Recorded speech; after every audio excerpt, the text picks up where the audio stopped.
Exercise 3A। इससे पीछे की वीडियो में हम प्रश्न 3 तक कॉल कर चुके हैं। अब करेंगे प्रश्न 4 से आगे की प्रश्न को। प्रश्न 4 में कह रहा है निम्नलिखित में सत्य और असत्य लिखे। इसमें जो प्रश्न है इसमें हमें कौन सत्य है और कौन असत्य उसको हमें लिखना। 4 का ए नंबर में 112 के गुणनखंड 7 और 8 है। तो कह रहा है 112 का गुणनखंड 7 और 8 है, तो इसको हम कैसे चेक करेंगे। अगर 112 में 7 से भाग लग जाएगा तो 112 का 7 गुणनखंड होगा। उसी तरह से अगर 112 में 8 से भाग लग जाएगा तो 112 का 8 गुणनखंड होगा। अगर 112 में हम 7 से भाग करेंगे तो कट जाएगा। तो 16 7 होता है 112 और 14 18 होता है 112, यानी कि भाग लग रहा है 112 में दोनों से। तो इसका मतलब 112 का गुणनखंड 7 और 8 है, तो ये हो जाएगा सत्य। इसमें हम लिखेंगे सत्य। अब प्रश्न बी में 17 50 का एक गुणनखंड है। इसमें कह रहा है 17 जो है 50 का गुणनखंड है, यानी कि 50 का गुणनखंड 17 है। तो इसको कैसे चेक करें। अगर 17 से भाग लग जाएगा 50 में तो 50 का गुणनखंड 17 हो जाएगा। तो 17 से भागा 50 में नहीं लग रहा, तो 50 का गुणनखंड 17 नहीं होगा, तो ये हो जाएगा असत्य। अब है सी में कह रहा है 10 1 का गुणज नहीं है। इसमें कह रहा है 10 जो है 10 1 का गुणज नहीं है। कह रहा है 10 1 का गुणज नहीं है, तो 10 तो 1 का गुणज हो जाएगा। तो इसमें कह रहा नहीं है, तो ये हो रहा असत्य हो जाएगा, क्योंकि 10 1 का गुणज है। अगर दिया रहा तो 10 1 का गुणज है तो सत्य होता है। यहाँ पर 10 1 का गुणज नहीं है, तो इसलिए गलत करा, ये हो जाएगा असत्य। अब प्रश्न डी में करा है 90 15 का गुणज है। 90 जो है 15 का गुणज है, यानी कि 15 का जो टेबल है तो उसमें 90 आ रहा है, तो इसमें 15 के टेबल में 90 आ रहा है, तो इसका मतलब 15 का गुणज 90 है, तो ये जगह सत्य। और प्रश्न ई में करा है शून्य प्रत्येक संख्या का एक गुणज है। तो शून्य जो है प्रत्येक संख्या का एक गुणज है, इसमें लिखेंगे सत्य। इसमें करा है शून्य प्रत्येक संख्या का एक गुणज है। किसी भी संख्या में अगर हम शून्य से गुना करेंगे तो गुणनफल शून्य अधिक, इसका मतलब शून्य प्रत्येक संख्या का गुणज है, तो इसलिए जगह ये सत्य। अब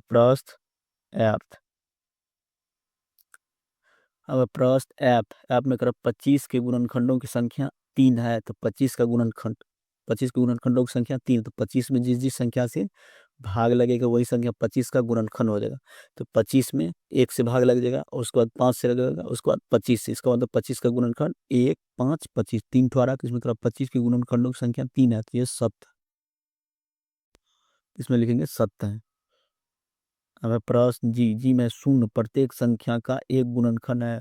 शून्य जो है प्रत्येक संख्या का एक गुणनखंड है, तो मतलब करे सभी संख्या का गुणनखंड शून्य होगा नहीं होगा, तो जगह असत्य।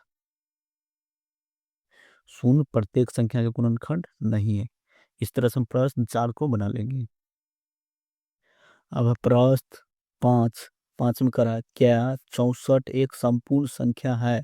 संपूर्ण संख्या अगर नहीं जान रहे तो इस वीडियो के डिस्क्रिप्शन में बेसिक कॉन्सेप्ट के नाम से प्लेलिस्ट का लिंक दिया गया, उसमें से संपूर्ण संख्या को बताया गया है। सबसे पहले इसको देख करके समझ लीजिए, उसके बाद इस प्रश्न को बनाइए। इसमें कह रहा है क्या 64 एक संपूर्ण संख्या है। तो इसको कैसे करेंगे। सबसे पहले हम क्या करेंगे, 64 के सभी गुणनखंडों को लिखेंगे, उसके बाद सभी गुणनखंडों का योगफल करेंगे। अगर उनका योगफल 64 के दुगुने के बराबर हो जाएगा, इसका मतलब ये संपूर्ण संख्या होगा। अगर वो गुणनखंडों का योगफल 64 के दुगुने के बराबर नहीं होगा तो यह संख्या संपूर्ण संख्या नहीं होगी। सबसे पहले हम क्या करें, इसका गुणनखंड लिखें। 64 को क्या सब लिख सकते हैं, 1 गुना 64। इसके बाद लिख सकते हैं 2 गुना 32। इसके बाद क्या लिख सकते हैं, 4 गुना 16। उसके बाद क्या लिख सकते हैं, 8 गुना 8। इस तरह से लिख सकते हैं, तो यहाँ पर हो जाएगा गुणनखंड। तो गुणनखंड बराबर जगह इसमें सबसे पहले जगह 1, और इसमें से जगह 2, और इसमें से जगह 4, और इसमें से जगह सबसे पहले 8।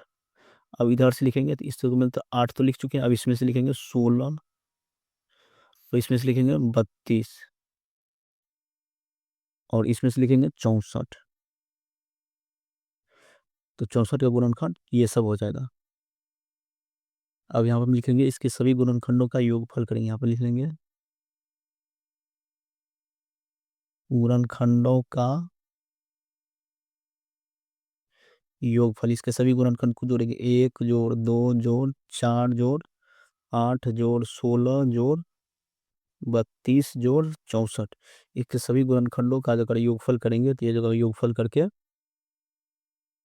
इसके सभी गुणनखंडों का योगफल हो जाएगा 170। तो 64 के दुगुने के बराबर नहीं है, इसमें हम लिख लेंगे। यहाँ पर लिखेंगे, यहाँ पर हम लिख लेंगे 64 के सभी 64 के सभी गुणनखंडों का योगफल 64 के दोगुना के बराबर नहीं है। 64 के सभी गुणनखंडों का योगफल 64 के दुगुना के बराबर नहीं है, इसलिए 64 एक संपूर्ण संख्या नहीं है। इस तरह से इसको बनाएंगे। इस तरह से हम प्रश्न 5 को हल कर लेंगे।